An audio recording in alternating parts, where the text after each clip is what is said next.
The aircraft carrier Gerald R. Ford is the flagship of the U.S. Navy and the most expensive ship in the entire world. And although preparing the nuclear aircraft carrier for its first deployment is a very difficult undertaking even for the American Navy, this master of the seas will be on the hunt very soon here. Will its weapons be able to maintain peace in the Pacific region and help Taiwan as well as other allies in the event of aggravation on China's part? This past March has been a very busy month, not only for you and me, but also for the legendary Gerald R. Ford, which has undergone rigorous maintenance work. A series of stress tests involving a 40,000-pound bomb, modernization work, and sea trials in preparation for its first deployment. Now the vessel will have to pass qualification tests for all systems, certification of the cockpit and the sailors working there, and the integration of the air wing. The final touch will be the development of joint actions as part of a strike group. Based in the Mediterranean Sea, where its air wing has been performing missions to protect the airspace on the eastern flank of NATO since the outbreak of the Russian-Ukrainian war, the aircraft carrier USS Harry S. Truman's current role once again underlines the importance and influence of these monstrous vessels in modern-day conflicts. However, unlike this one and its other siblings, the Gerald R. Ford promises to be worth every cent of the whopping $17.5 billion of American taxpayer money spent on it. To prove that these are not just empty words, let's recall a recent comparison of the results of underwater shock tests with a 40,000-pound bomb. The last time such an event was carried out by the U.S. Navy was on the aircraft carrier THEODORE Roosevelt back in 1987, which then required a very impressive amount of work. Ford, on the other hand, needed only 20% of the repairs that THEODORE Roosevelt needed. At the same time, 85% of the repairs associated with impact tests were carried out by the ship's crew, not the shipyard. The Navy said that the installation of command and control rooms on the newest aircraft carrier has significantly simplified its modernization. Now the integration of the latest achievements in science and technology can be carried out without drastic measures, such as cutting the decks of a ship. In fact, historically speaking, about 40% of the work to modernize Ford's predecessor, the NIMITZ aircraft carriers, accounted for disassembly, which includes cutting and welding.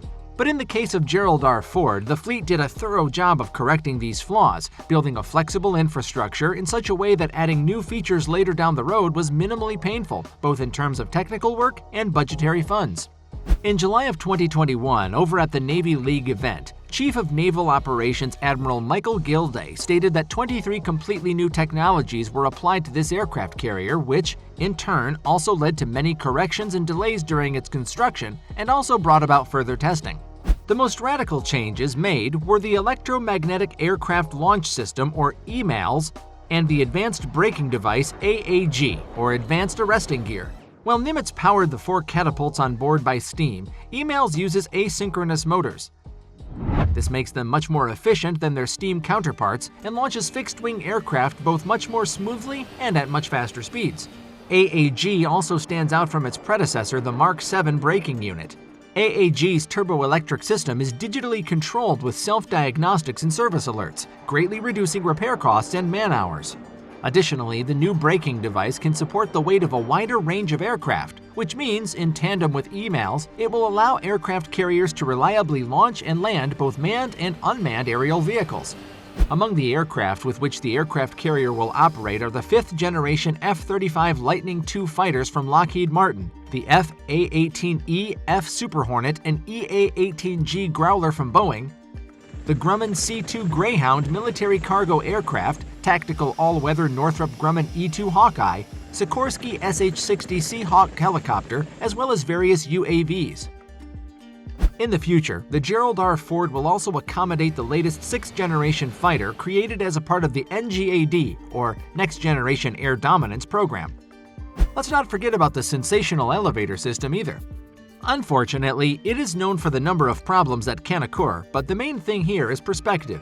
11 AWE, specially designed elevators, are located inside the Ford and will significantly reduce the time required to move weapons from the ship's arsenal to its decks. An advanced dual-band radar, or DBR system, is also a noticeable success against the background of the NIMITZ class abandoning rotating antennas. This simplifies maintenance and increases its reliability.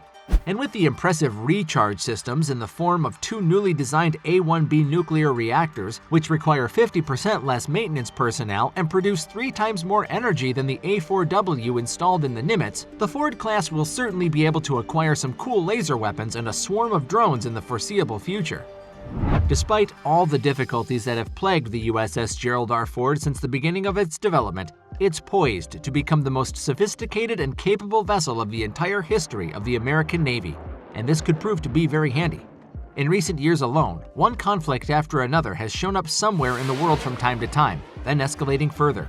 If today the United States were to volunteer to help Ukraine by releasing the Kraken, i.e. the aircraft carrier Gerald R. Ford, into the Black Sea region, this would destroy the remnants of the already disgraced Russian army, which turned out to be more akin to the second-to-worst army in the world. According to the Wall Street Journal, U.S. administration intends to initiate a discussion of new rules regarding navigation and entry of warships into the Black Sea. This would potentially increase the size of ships passing through the Bosphorus, which is currently limited to 45,000 tons and a stay of no more than 21 days in accordance with the Montreux Convention.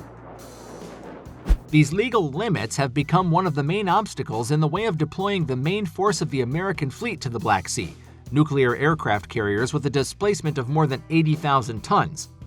Although they do fit the dimensions of the Bosphorus, a strait from 2,450 feet to 2.3 miles wide and from 120 to 480 feet deep.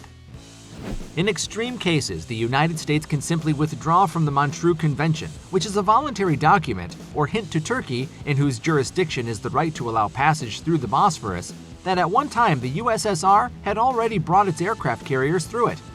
The fundamental stumbling block for the 100-ton Ford could actually be the area of the Black Sea, whose scale is far different than the boundless oceans that are home to American aircraft carriers. Here, they can be in the zone of visibility not only for enemy naval assets, but also in the zone of destruction of their missile systems. At the same time, Russia's ZIRCON hypersonic missiles don't look like much of a real threat so far, seemingly more like mediocre 3D graphics lavishly sprinkled with loud propaganda, the Kremlin's favorite tool. Let's recall at least the show with the fifth-generation fighter Su-57, which has long since fallen behind all the set schedules and ambitious plans, having come to naught, or the experimental Sarmat, which is unlikely to ever reach the stage of entry into service, the reasons for this including the recent sanctions. Far more realistic for Ford could be a territorial conflict between China and Taiwan, since the PRC won't allow the island to forget about the potential capture. It occasionally violates the borders of Taiwan, forcing the pilots of the local Air Force to warm up their fighters. The last attack on the island was made at the end of February, when 9 Chinese fighters entered Taiwan's airspace. Chinese authorities continue to view Taiwan as an important element of national security. In their understanding, it is a vulnerability in the strategy of encircling and deterring foreign powers. Beijing is particularly sensitive in talking about the island as an unsinkable aircraft carrier. This term was used by the Japanese during the colonization of the island in the Cold War, when the United States maintained military bases in Taiwan and a formal alliance with the Taipei authorities. Unlike the Russian invasion of Ukraine, during which the United States does not intervene but supplies its allies with weapons under Lend-Lease, the war between China and Taiwan will most likely require direct intervention from the United States. The situation is further complicated by the fact that the defense of Taiwan will be an almost impossible mission due to its geographical features. Compared to Ukraine, which is a large country in the heart of Europe, Taiwan is only slightly larger than the state of Maryland. Therefore, even if Russia had enormous problems with supplying the front line during the war with Ukraine, China is unlikely to experience similar difficulties with the isolation of Taiwan surrounded on all sides by water.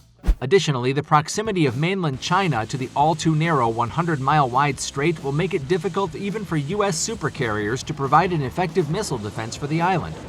On the other hand, the consequences of the war with Ukraine turned out to be much more disastrous for Russia than its senile leader expected. Now imagine what would happen to the world economy in the event of a trilateral conflict between Taiwan, China, and the United States. The answer is simple: a global crisis, the scale of which is scary to even imagine. Against the backdrop of such a thing, COVID-19 and problems with semiconductors will seem like child's play.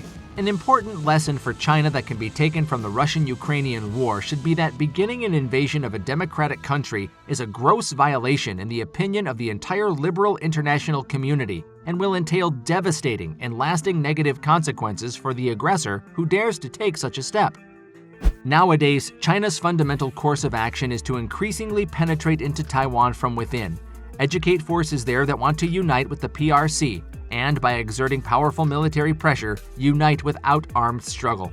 But we've all seen a clear example now of what happens to countries trying to grab a piece of territory by force of arms under the hooting of a small number of collaborators, right? And while the U.S. Navy, led by its Gerald R. Ford-class carrier, would most likely support a peaceful sky over Taiwan, it's time for humanity, and dictators in particular, to understand and accept one obvious fact: there are no winners in war. What do you think? Will the super aircraft carrier have enough strength to become a decisive card in a potential conflict? Let us know in the comments below. And if you enjoyed this video, please leave a like, subscribe to the channel, and turn on the notifications so you don't miss out on more videos just like today's. Thank you, and we'll see you in the next one.